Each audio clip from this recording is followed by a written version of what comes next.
Hey les amis, assalamu alaikum, j'espère que vous allez bien. On se retrouve pour un petit live, mise au point, dans la série mise au point, parce que j'ai envie vraiment de parler d'un sujet qui me tient vraiment à cœur et dont j'ai jamais eu l'occasion encore de traiter. Donc c'est un live qui sera assez scientifique, hein. Ce sera assez scientifique et ça touche à vraiment à mon aventure entrepreneuriale, à mon aventure un petit peu voilà de créatrice de contenu et de futur auteur en devenir. Oula. Donc j'ai vraiment envie de vous partager un petit peu ces pensées et je pense que c'est un live qui est vraiment utile. Donc, pour rappel, je suis Litchi, celle qui est derrière la chaîne Muslim FJ, la chaîne qui observe le mythe flamme jumelle à travers l'œil de l'islam, à travers le regard du musulman. Donc, dans cette vidéo, j'ai envie de revenir sur une partie qui est tellement importante et que je ne pensais vraiment pas nécessaire parce que, si vous ne le savez pas encore, quand j'ai créé cette chaîne, j'avais vraiment l'intention de me booster pour l'écriture et je comptais passer inaperçu, vraiment. Vous savez, ces vidéos qui 10 ans après sur internet on les retrouve avec 5, 10 vues, je pensais vraiment passer inaperçu et malheureusement ou heureusement il y a eu beaucoup plus de vues que prévu et voilà, ça m'a donné et ça m'a conféré entre guillemets un statut où je dois répandre quelque chose de beaucoup plus, on va dire, de beaucoup plus responsable. Voilà, je dois beaucoup plus faire attention à mes mots parce que je sais qu'on m'écoute. Et quand j'ai créé cette chaîne, je réfléchissais pas comme ça. Donc ça veut dire quoi? Ça veut dire qu'aujourd'hui, quand je parle et quand je lis vos commentaires, quand je lis vos retours, je me rends compte que beaucoup de gens et beaucoup de musulmans surtout n'ont pas eu accès à une analyse très très très simple de ce qu'est la terminologie. En tant qu'étudiante arabisante et étudiante en linguistique, c'est parmi les choses qu'on apprend très rapidement. C'est que la langue arabe est une langue extrêmement, extrêmement riche. Et lorsqu'on est musulman, on n'est pas forcément arabisant, c'est-à-dire que on comprend l'arabe, on lit le Coran dans la prière, quand on lit voilà les doigts, etc., les invocations, les prières que l'on fait à Dieu, on utilise l'arabe. Mais très peu de personnes sont réellement arabophones. Même les arabophones qui sont d'origine du Maghreb ou du Mashrek, ils parlent l'arabe, mais sans réellement être de réels arabisants. Et c'est un fait qui est là, qui est complètement prouvé scientifiquement, linguistiquement. Mais quel est le problème? Il n'y a aucun problème, si ce n'est le sens et la signification. J'ai énormément dû rappeler en commentaire et en privé des soucis de compréhension. Que lorsque je parle, on peut comprendre à travers mes mots des choses qui ne voulaient pas du tout signifier cela. Et c'est la base même de la communication. Lorsqu'on communique, le locuteur, donc moi qui m'exprime, libère un message à travers différentes façons. Moi, je le fais par audio, donc vous m'entendez. Et que lorsque vous réceptionnez ce message, vous qui m'écoutez, vous allez l'entendre, vous allez le recevoir, mais vous allez l'interpréter avec vos références internes. Donc vos références internes, si vous êtes musulman, vous allez prendre cette référence avec clairement votre manière de vivre votre religion et votre foi. Si vous n'êtes pas musulman, vous allez le comprendre avec vos références. Et en fait, là, il y a un petit problème. Le petit problème, il est où? Il est que vous ne connaissez pas mes références internes. Vous ne savez pas ce que je veux signifier. Donc, je tenais à faire un rappel par rapport à l'importance de comprendre la terminologie dans la communication humaine. C'est que la terminologie, c'est de vraiment considérer le contexte de locution, le contexte de communication. Donc c'est assez technique, hein. Moi je me rappelle, c'est vraiment parmi les premiers séminaires de communication, de linguistique qu'on faisait, c'est ce qu'on nous a appris. Donc moi quand je m'exprime sur ma chaîne, beaucoup de gens viennent à moi en me disant oui, tu utilises le terme flamme jumelle, attention, c'est un égarement, etc., etc. Oh oh oh, les amis, on se calme, on se calme. Le but premier d'un mot, c'est de signifier un objet. D'accord ? Signifier un objet. Si demain je vais dans une culture asiatique, orientale, où j'utilise le mot table, peut-être que là-bas la table, c'est une petite table basse. Alors que si demain je vais en Occident, dans des pays du Nord, la table, non. C'est une sorte de plateau posé sur 4 pieds en hauteur. Alors que dans une autre culture, la table, non. Ça signifie un petit plateau posé sur 4 pieds, mais vraiment tout en bas, avec pas beaucoup de hauteur. Donc vous voyez, chaque mot a une signification bien particulière. Un autre exemple, et d'ailleurs ça c'est l'exemple qu'on voyait très souvent en cours, le mot noyau. Lorsqu'on est en botanique, quand j'évoque le noyau, le jardinier il va penser tout de suite au noyau d'un fruit, au noyau d'une plante. Lorsque je suis en géologie, le géologue il va penser peut-être au noyau de la Terre. Voilà.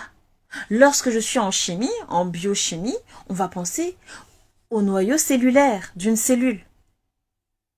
Donc clairement, il y a pour le mot noyau beaucoup de sens.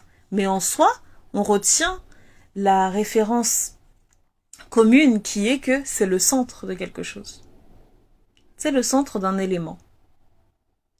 Et vous savez, avec le terme Muslim FJ, beaucoup de gens m'ont dit ça.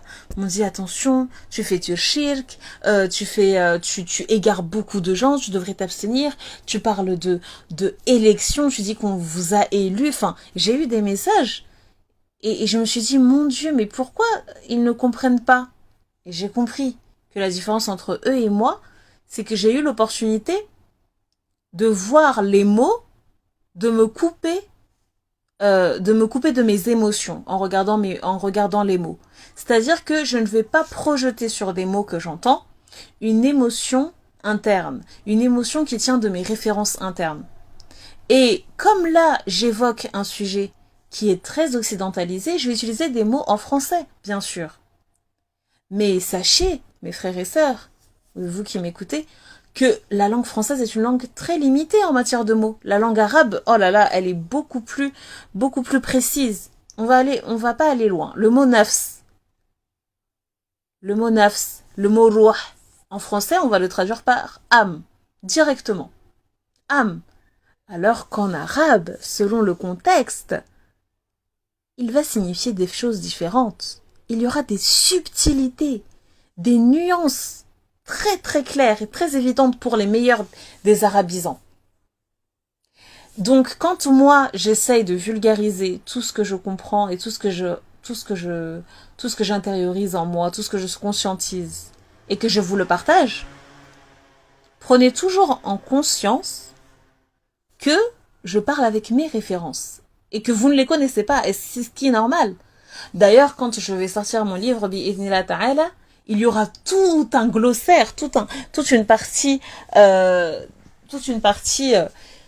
qui va signifier chaque mot ce sera vraiment un travail très scientifique où il y aura des, comment on appelle ça? Des annotations pour que vous puissiez aller voir tout le temps quand j'utilise tel mot, il veut signifier telle chose. Ce sera un travail très scientifique et très technique. Parce que je suis issue d'une formation en linguistique. Donc je ne peux pas échapper à ce travail de terminologie. D'ailleurs, c'est des exercices qu'on faisait très souvent en cours. Donc vous voyez les amis, il faut toujours se dire ça. Quant à mes frères et sœurs qui disent que c'est n'importe quoi, etc., la question que je me pose c'est, si c'est n'importe quoi, qu'est-ce que vous faites sur la chaîne? Qu'est-ce que vous faites sur la chaîne? Parce que si vous êtes sur la chaîne, c'est sûrement que vous avez dû toucher un point dans votre vie, vous êtes arrivé à un niveau de votre vie où vous êtes amené à vous questionner sur ce phénomène-là. Peut-être parce que vous êtes touché, peut-être parce qu'un proche est touché.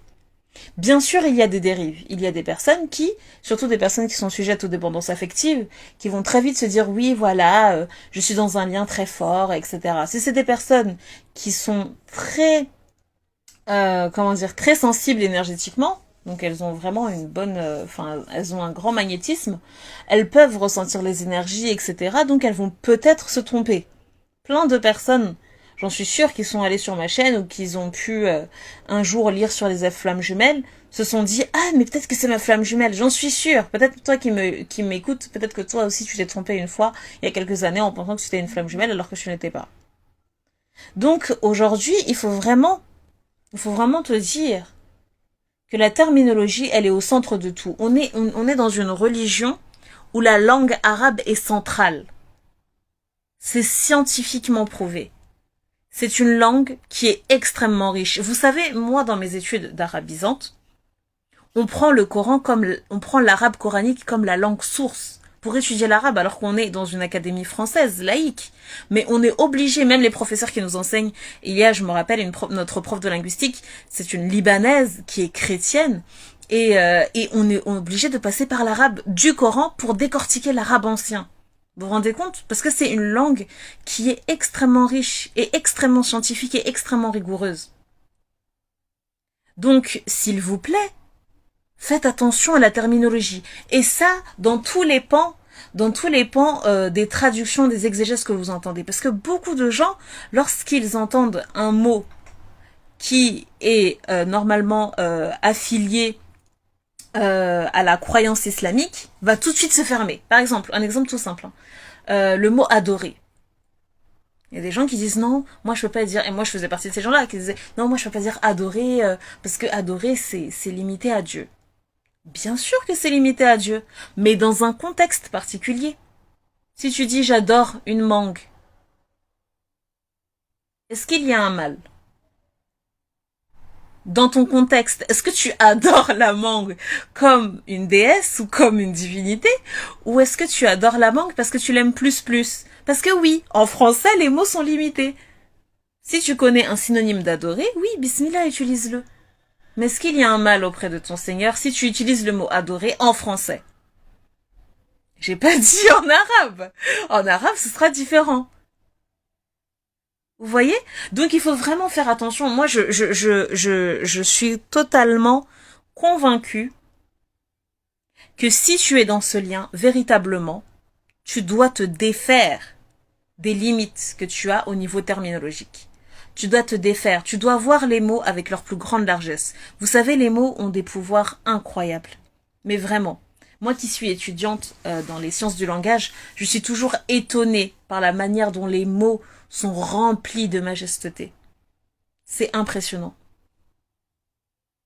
Donc vous avez tout intérêt, les amis, à revoir votre foi et à relire votre foi avec les sens les plus larges possibles. Bien sûr, toujours dans la juste mesure. Mais revoyez la terminologie de vos références. Quand vous m'entendez parler, sachez toujours que j'ai mes références internes et que vous avez les autres. Et vous avez la vôtre. Si demain je dis ego, par exemple, il y a une fille qui m'avait dit ça, il y avait une sœur qui m'a dit oui, tu dis il faut tuer l'ego, il faut tuer l'ego. Moi, je suis pas trop d'accord avec ça. Et je lui ai demandé de m'expliquer. Et encore une fois, c'était toujours un problème terminologique. Je lui ai fait comprendre que il fallait toujours essayer de comprendre ton interlocuteur avec ses références internes. Beaucoup de gens aussi m'ont approché en me disant oui, tu utilises le mot flamme jumelle. Flamme jumelle, ça appartient au Coran New Age, donc c'est du shirk, etc., etc. Subhanallah. Je n'ai jamais, et c'est l'essence même de cette chaîne, je n'ai jamais attesté que le mythe flamme jumelle était véridique dans sa terminologie. Au contraire. D'ailleurs, j'utilise toujours le mot mythe. J'utilise toujours le mot mythe pour évoquer cela, et c'est comme ça que je me suis présentée sur YouTube. Donc, quand vous entendez mes mots, quand vous écoutez mes audios, n'hésitez jamais à me demander qu'est-ce que je veux entendre par là? Qu'est-ce que je veux entendre par ci? Par exemple, là, ça, c'est une phrase qui m'avait beaucoup marqué quand même, d'une sœur qui m'avait dit, j'avais fait un grand live. Il y a 2 grands lives que j'ai fait.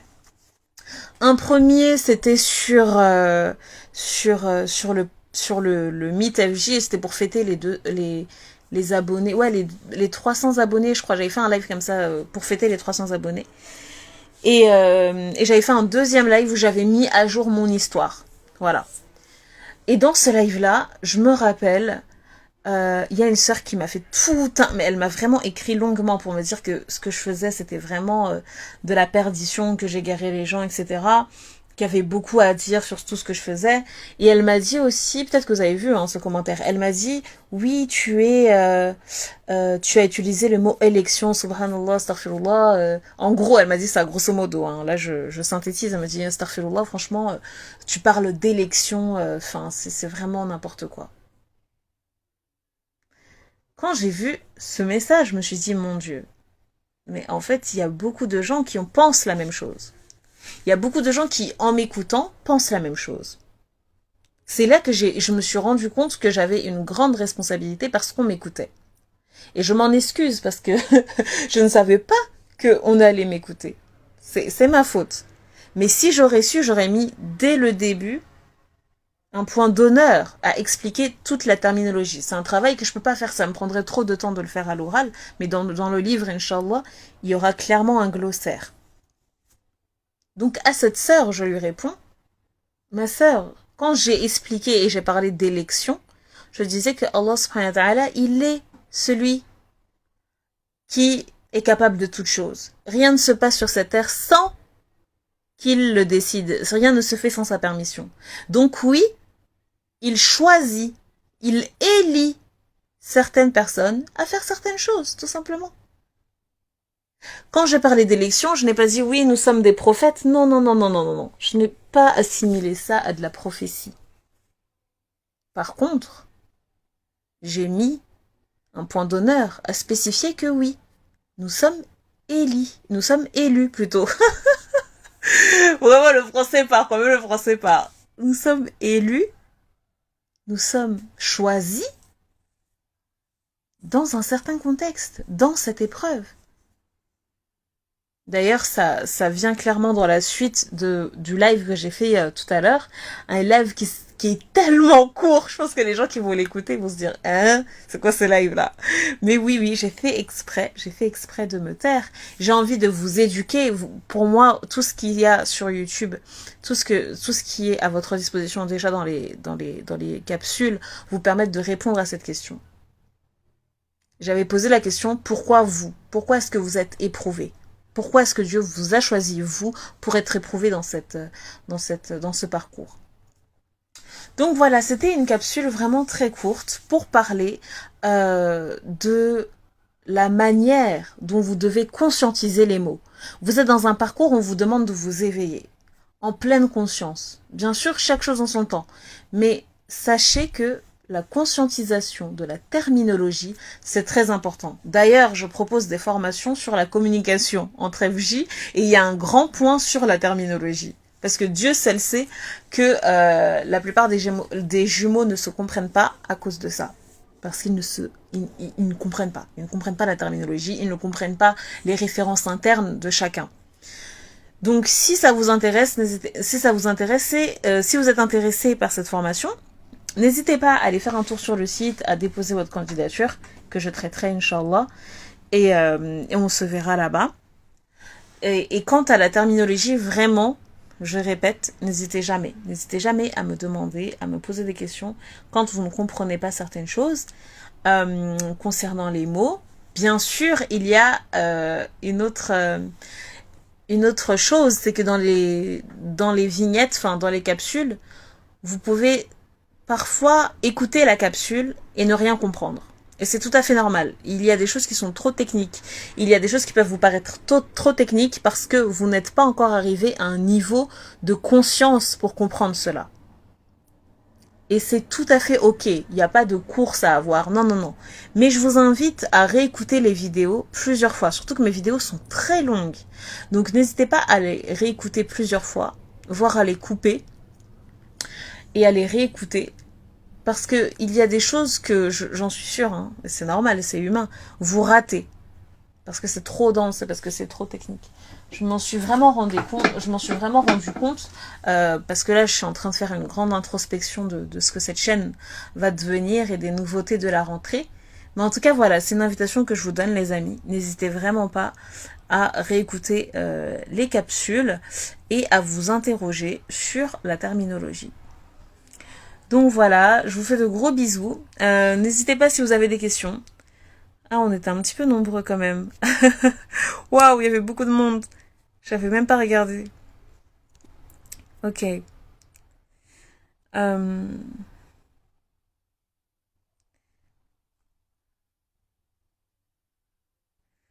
Oh, coucou Safiatou. Coucou Bissa. Hmm. Ok.